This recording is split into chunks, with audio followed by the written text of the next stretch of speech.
Lo que queremos, como también se ha orado, es conocer las verdades de la palabra del Señor. Y entre esas verdades, pues hoy hemos visto una buena ocasión para poder hablar del tema de la Cena del Señor.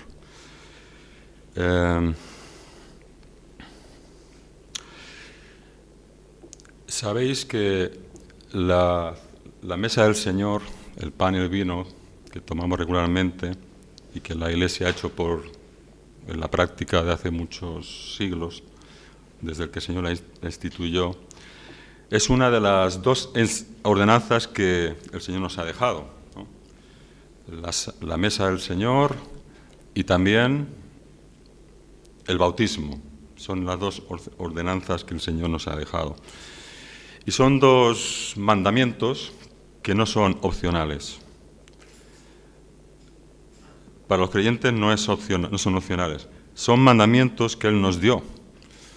Por un lado, Él dijo: id y haced discípulos, bautizándoles, enseñándoles todas las cosas que os he mandado. Así que tenemos esa primera orden, mandamiento: bautizar, ser bautizados.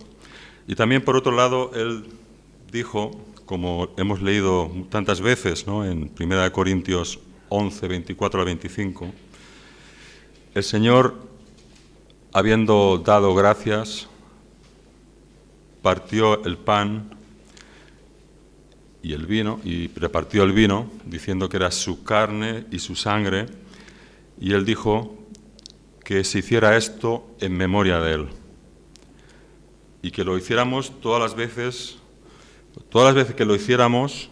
La regularidad, no tenemos los detalles, tampoco importa, pero sí que debía ser y es una práctica muy regular que nos ayuda a tener memoria, a recordar, ¿no?, lo que el Señor hizo. Entonces estamos hablando de un mandamiento dado por Dios, pero que a la vez es una hermosa, así como el bautismo, ¿no?, una hermosa experiencia de cada creyente. Y eso no puede faltar en un discípulo del Señor. No se puede ignorar tampoco. ¿Cuál es el trasfondo de esta práctica? ¿De dónde viene la práctica esta? Pues esta práctica viene desde la historia del tiempo pasado, ¿no? En parte el trasfondo viene de la noche cuando el Señor mismo la instituyó, que fue justo antes de ser crucificado. Él se reunió con sus discípulos y allí pues les estaban celebrando la Pascua, la cena de la Pascua, la cena que el pueblo de Israel celebraba. Y esa era la comida pascual que los judíos hacían en conmemoración a ese evento tan importante, ¿no?, en la historia de la nación judía, que es cuando el Señor los liberó de la esclavitud de Egipto. Ellos estaban en manos por 400 años, nos dice la palabra de Dios, habían sido esclavos, y lo que Dios hace es rescatarlos, y lo hace. Él escogió a su siervo Moisés para ir delante del faraón y reunir al pueblo, hablar con él, y Dios usó a este siervo para poder sacar a su pueblo y llevarlos a la tierra que Dios había prometido, esa tierra que Dios había prometido a Abraham. Hemos estado últimamente viendo la vida de Abraham, y la tierra que Dios le prometió a Abraham es a la que Moisés, o Dios, usó a Moisés para traerla a la tierra prometida. Eso lo vemos en Éxodo 12. Éxodo 12 es donde se establece precisamente la cena de la Pascua. Y vamos a mirar algunos pasajes. Hoy vamos a usar un poquito diferentes textos de la Biblia. Y es en Éxodo 12, En el versículo 5, a partir del versículo 5, o vamos a leer del 1, mejor. Dice que Jehová dijo a Moisés: una plaga traeré aún sobre Faraón y sobre Egipto, después de la cual él os dejará ir de aquí, y seguramente os echará de aquí del todo. Habla ahora al pueblo y que cada uno pida a su vecino y cada una a su vecina alhajas de plata y de oro. ¿No estoy en el 12? No, perdón. Ya no me sonaba a mí lo de las alhajas. Claro, perdón. Ahora sí, 12 dice que habló Jehová a Moisés y a Aarón en la tierra de Egipto, diciendo: este mes os será principio de los meses, para vosotros será este el primero en los meses del año. Hablad a toda la congregación de Israel, diciendo: en el 10 de este mes, tómese cada uno un cordero según las familias de los padres, un cordero por familia. Mas si la familia fuere tan pequeña que no baste para comer el cordero, entonces él y su vecino inmediato a su casa tomarán uno según el número de las personas, conforme al comer de cada hombre. Haréis cuenta sobre el cordero. El animal será sin defecto. Macho de un año lo tomaréis de las ovejas o de las cabras, y lo guardaréis hasta el día 14 de este mes, y lo inmolará toda la congregación del pueblo de Israel entre las 2 tardes. Y aquí está: tomarán de la sangre, la pondrán en los 2 postes y en el dintel de las casas en que lo han de comer. Y aquella noche comerán la carne asada al fuego y panes sin levadura, las hierbas amargas, con hierbas amargas lo comerán.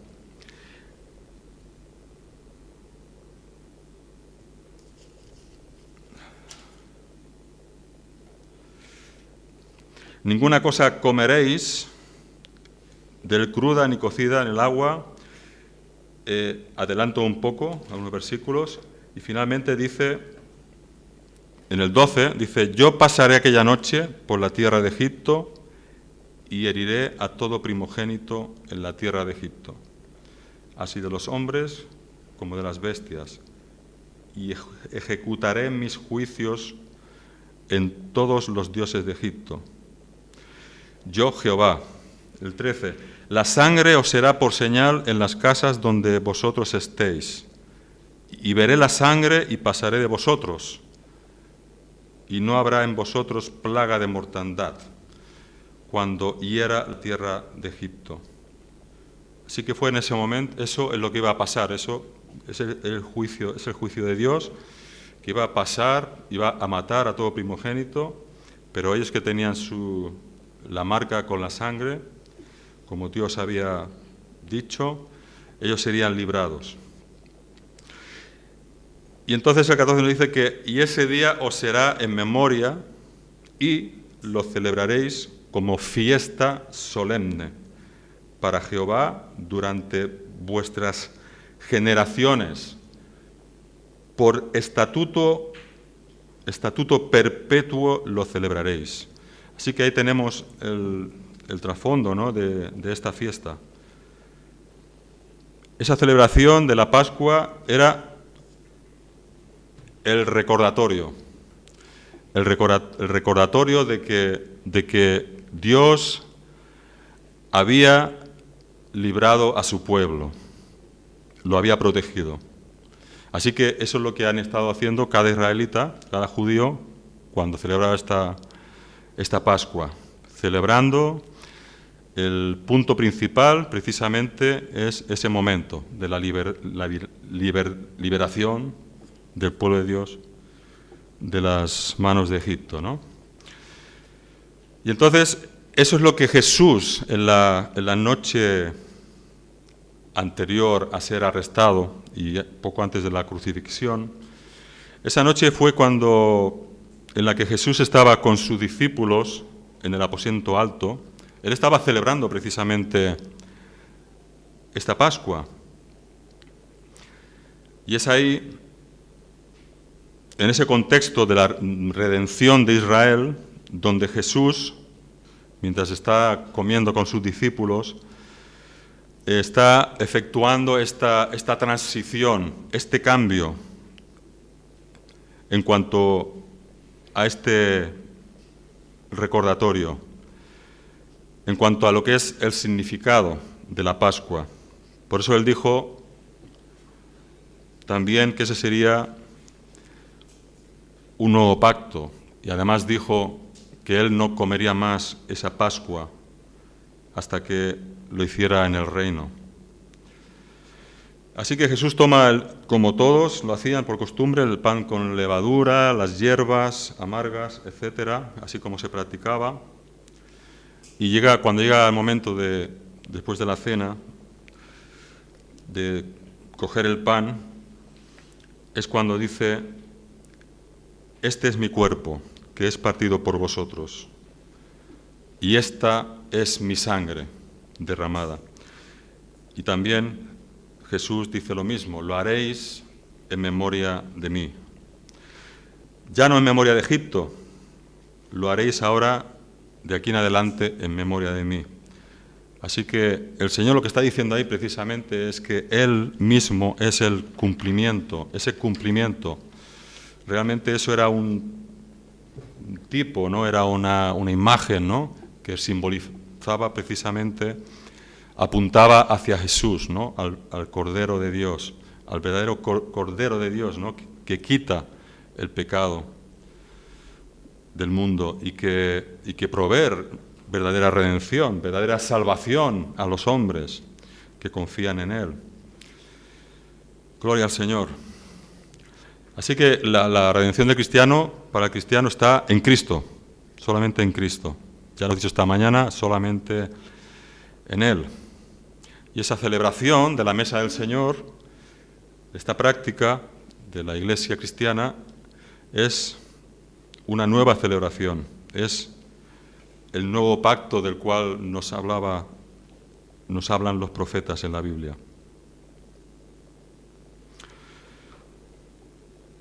Esta celebración se convirtió en algo regular, usual y normal en la Iglesia. En la Iglesia del principio, cuando nació la Iglesia cristiana, vamos a decir, vemos en Hechos 2 que cuando vino Pentecostés, Pedro predicó, salieron, porque vino el Espíritu Santo, y salieron para predicar, ¿no? Y ahí nació esa nueva etapa de la Iglesia, del pueblo de Dios. Después de que Pedro predicó ese sermón, nos dice la palabra en Hechos capítulo 2, versículos 41 en adelante, nos dice que Pedro predicó y que muchos habían recibido la palabra del Señor y todos ellos fueron bautizados. Bueno, un detalle es que ahí vemos que los que eran creyentes, los que creían, pues ya eran bautizados pronto, ¿no? No hay razón quizá para esperar mucho, aunque tiene su lógica, poder ver y confirmar, ¿no?, que una persona realmente ha conocido al Señor. Pero ¿qué hacían? Vamos a ver lo que hacían. Lo que hacían en el capítulo 2, de hecho, Hechos.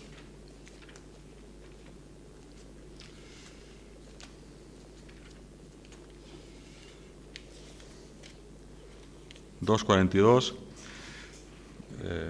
dice que los que recibieron su palabra fueron bautizados y se añadieron aquel día como 3.000 personas.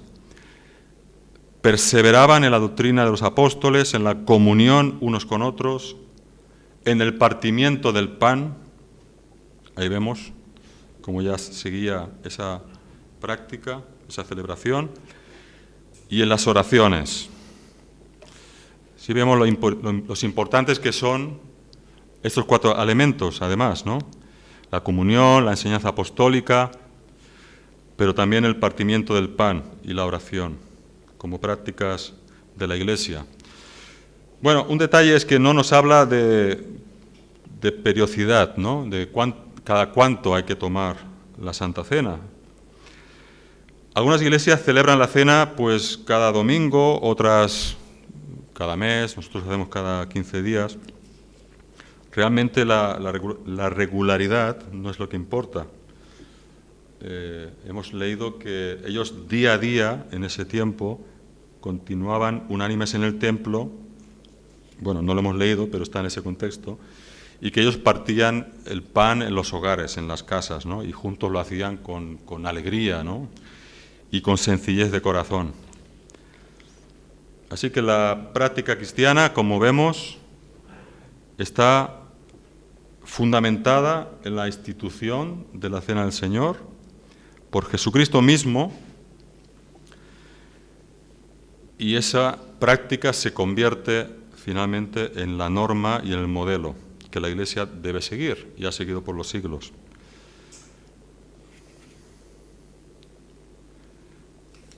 Lo único que sabemos es que, en cuanto a la regularidad, como decíamos, que lo más importante es que lo hagamos y lo hagamos en memoria de Él, en memoria de Cristo, todas las veces que lo hagamos. Y a la vez lo que estamos haciendo, aparte de recordar la muerte del Cordero, la salvación en Cristo, estamos también anunciándolo, como dice en 1 Corintios 11, ¿no?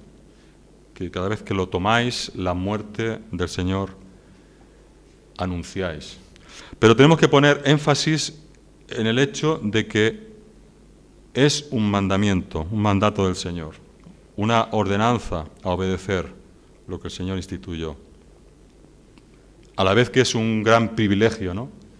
Poder participar, es un privilegio nuestro. Bien, muy bien. Veamos ahora, vamos un poquito más, después de ver el trasfondo histórico, veamos un poquito más las razones de por qué celebramos la mesa del Señor. Pues ya hemos dicho que es para recordar y proclamar, hacerlo en su memoria. ¿Recordar qué? Recordar que Cristo murió y a la vez anunciamos que Él ha de venir, ha de volver.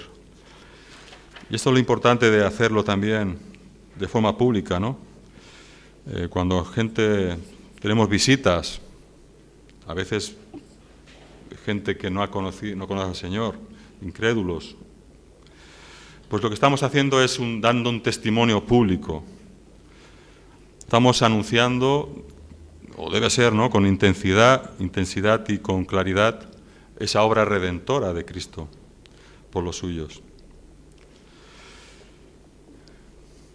¿Qué es lo que recordamos y proclamamos? Estamos recordando algo que ocurrió en el pasado. Cristo murió por nuestros pecados. Recordamos que Él vendrá, que Él volverá.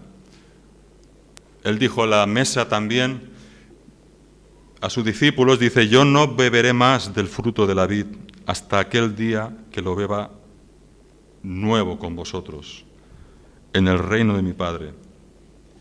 Entonces tenemos lo que ocurrió en el pasado, esperamos un futuro, pero hay una tercera cosa, un tercer elemento muy, muy importante que no podemos descuidar, es el hecho de que Jesús es el pan de vida.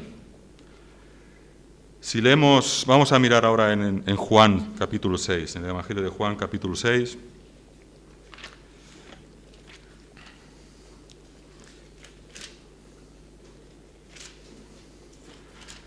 Aquí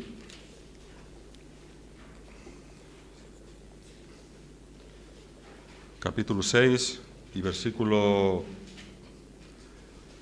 35.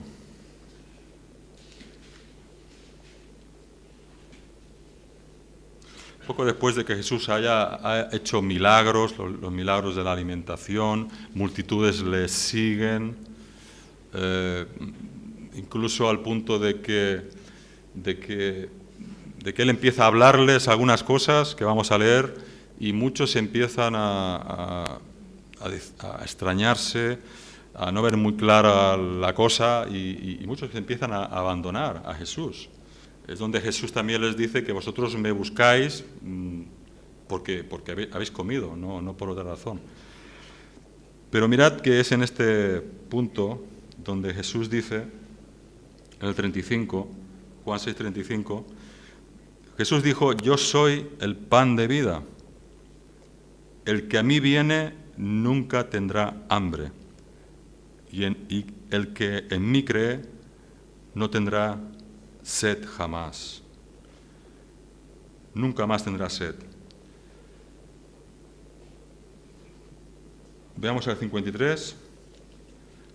Jesús les dijo también, de cierto os digo, si no coméis la carne del Hijo del Hombre, refiriéndose a Él, y bebéis su sangre, no tenéis vida en vosotros. Aquí podemos ver una relación, es una relación muy clara, ¿no?, acerca del pan y del vino, de la cena del Señor. Y Él lo está diciendo en un tiempo presente, ¿no? Estamos diciendo eso. Hemos visto el pasado, su salvación, el ha de venir, pero también una cosa importante que celebramos y que tenemos que tener conciencia de ello es que Él es el que nos da vida, el único que nos puede, el que nos sostiene, que dependemos de Él. Cristo es nuestro sustentador diario. Es así como nosotros comemos cada día, ¿verdad? No podemos vivir sin comer. Podríamos vivir, pero Él igualmente es el pan. Él no es pan, es en un sentido espiritual. Él dijo, el que a mí viene no tendrá hambre jamás, porque Él nos sacia realmente. Pero para eso hay que ir a Él. Por eso Él hace la invitación. Y ahora escucha esto atentamente, dice, tu problema, Él no vino para resolverte solamente el problema del pasado, de tu pecado, ni darte vida eterna, sino que Él ha venido para que pueda ser sustento diario, cada día. Cada día en nuestras vidas necesitamos del Señor.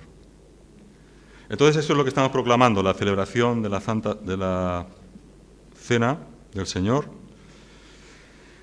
Y vemos que es la obra completa y perfecta de Cristo.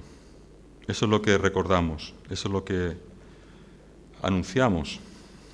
De hecho, los discípulos lo hacían de forma muy regular y quizá porque tenían deseo, ¿no?, de recordarlo. Todos necesitamos cosas que nos recuerden, cosas importantes, ¿no? Por ejemplo, tenemos el anillo, ¿no?, los que estamos casados y tenemos anillo, pues es un recordatorio realmente, ¿no?, de nuestra unión, porque somos olvidadizos. Muy bien, así que hemos visto un poco la Santa Cena, ¿no? ¿Qué es lo que hacemos con la Santa Cena? Pero hagamos otra pregunta. ¿Quién puede participar o quién debe participar en la Santa Cena? Pues sin duda ninguna nosotros vemos que eso es para los creyentes, es para los discípulos, es para los que, es más, Jesús está hablando a sus discípulos y también hemos leído en Hechos, al inicio de la Iglesia, que eran aquellos que creyeron, que obedecieron, que claramente dijeron que iban a seguir a Cristo, ¿no?, públicamente y a través del bautismo, que también tenían una buena comunión con Dios. Bueno, lo vimos ahí cuando Jesús dijo, o no, está en Lucas 22:15, dice que el Señor dijo, ¿cuánto he anhelado comer esta cena con vosotros? Y lo dijo a los discípulos, no a las multitudes. Bien.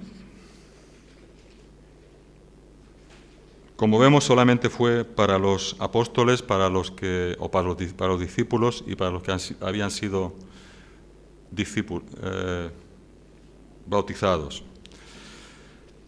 Pero vemos cuando nosotros leemos en 1 Corintios 11:28, donde el apóstol Pablo instituye, o mejor dicho, recuerda la cena del Señor, y esto es muy importante, él agrega una condición más. Una condición más. Vamos a mirar este pasaje tan conocido, 1 Corintios 11.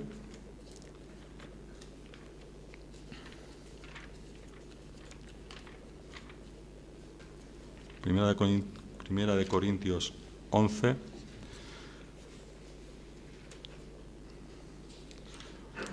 Once 23.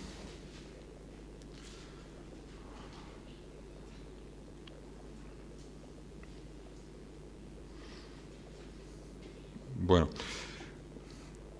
es donde el apóstol Pablo comienza con el 23, versículo 23, es decir, yo recibí del Señor lo que también os he enseñado. Ahí vemos esa transmisión. Y entonces empieza a hablar de la ocasión donde Jesús dijo esas palabras, dando el pan, tomad y comed, el vino,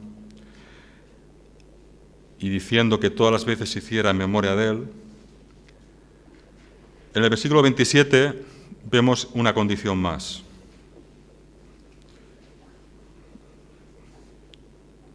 Bueno, antes dice el 26, todas las veces que comiereis este pan y bebiereis esta copa, la muerte del Señor anunciáis hasta que Él venga. Hasta que Él venga.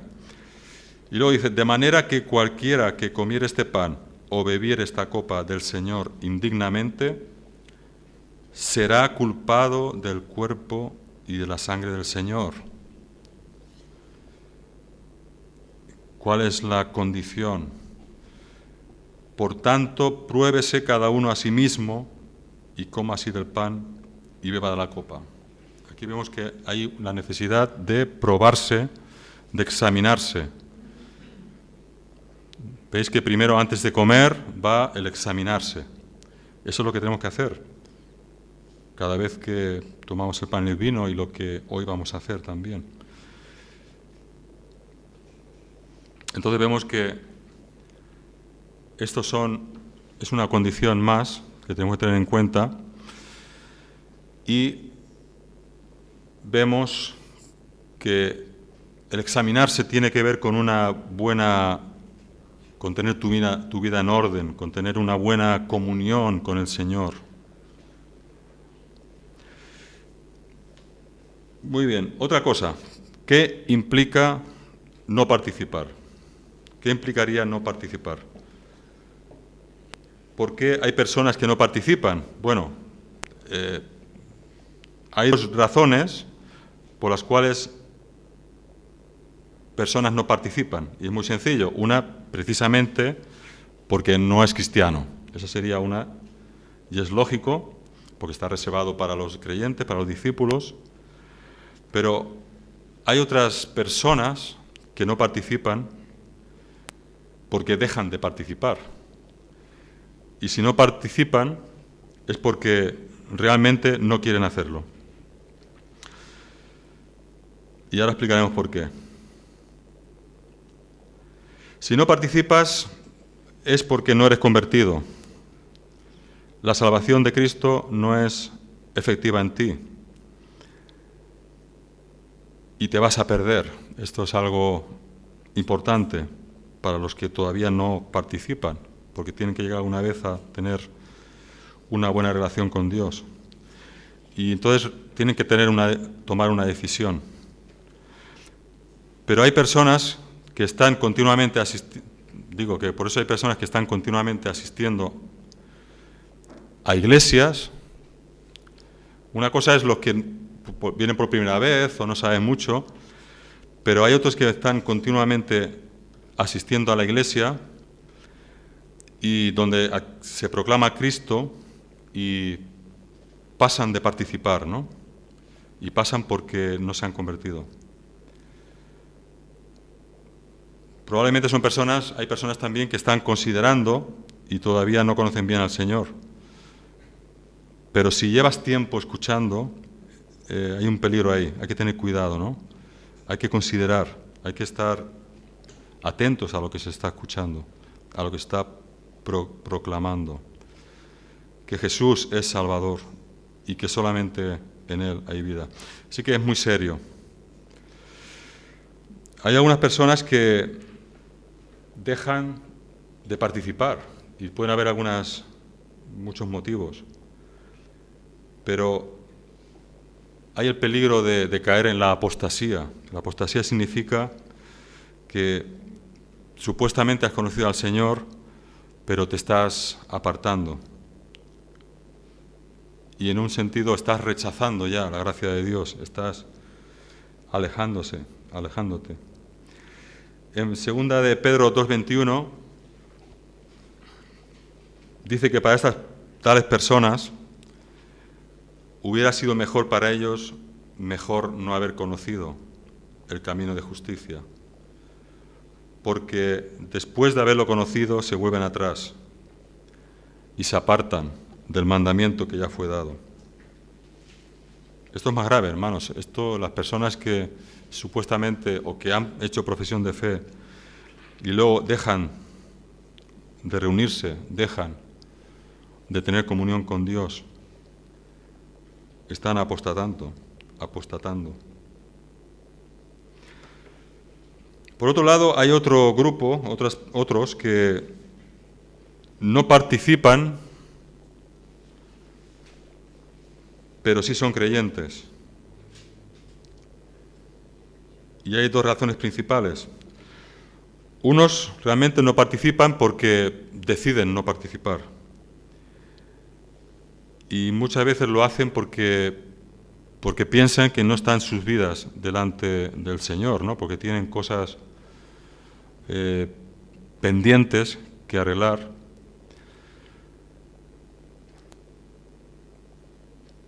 Pero eso es un error, porque Dios nos llama a venir a Él y si es que hay alguna cosa que no está en orden, pues pidamos, ¿no? Arrepintámonos del pecado.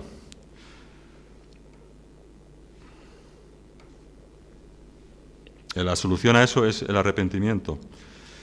Si hay un pecado, entonces arrepiéntete, porque al final no participar, no tomar el pan y el vino, significa que prefieres seguir en ese estado.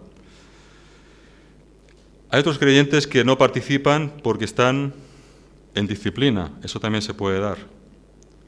Y es algo bíblico, algo muy claro en la palabra de Dios.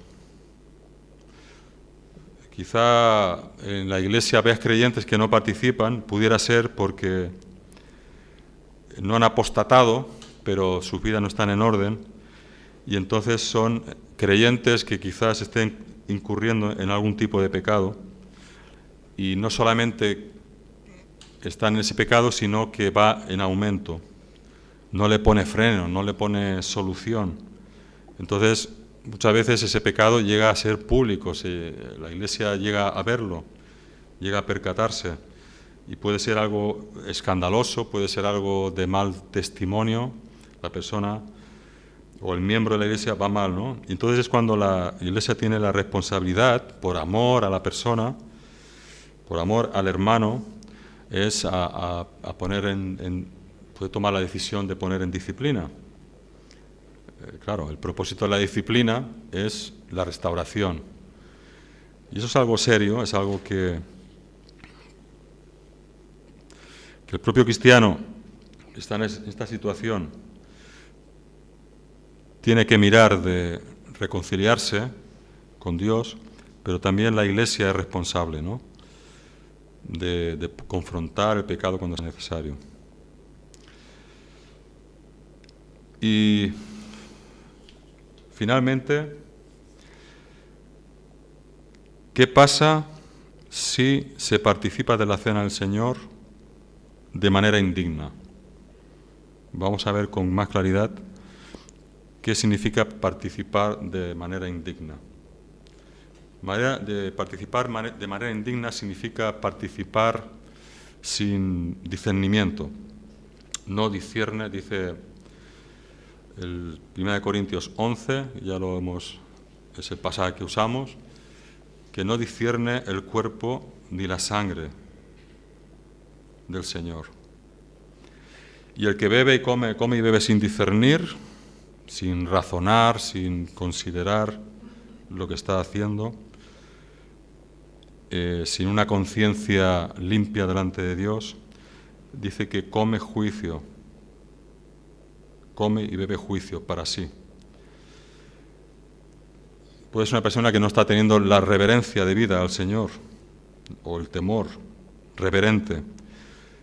Y ese es este pasaje está en el contexto de esa iglesia de Corinto que cuando tú lo estudias, ves que es una iglesia que estaba en bastante desorden, donde había bastante pecado,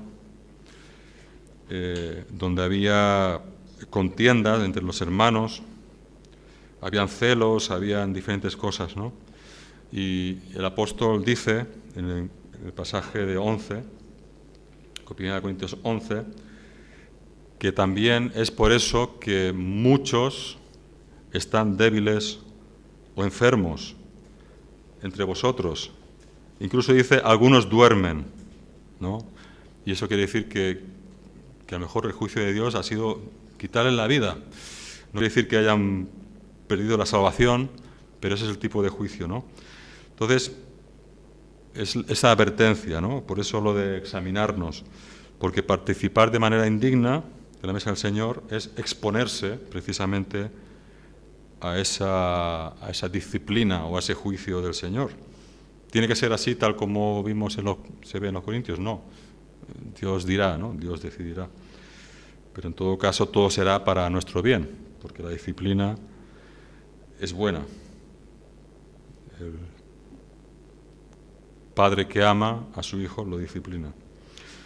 Entonces, como conclusión, y espero que esto nos haya ayudado en algo, seguramente hemos visto alguna cosa que no habíamos visto o conocido, quizás sea nueva para algunos, pero esperamos y quiero esperar que esto nos ayude, ¿no? Para que ahora participemos de la mesa del Señor con un espíritu entendido,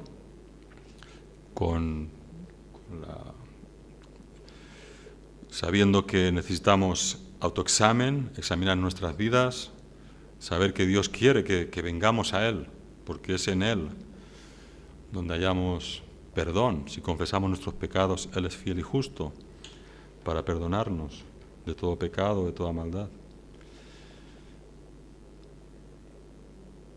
Pero hagámoslo con gozo, hermanos, con gozo, ¿no? Y queriendo recordar eso, que en Él hemos sido lavados y perdonados, que Él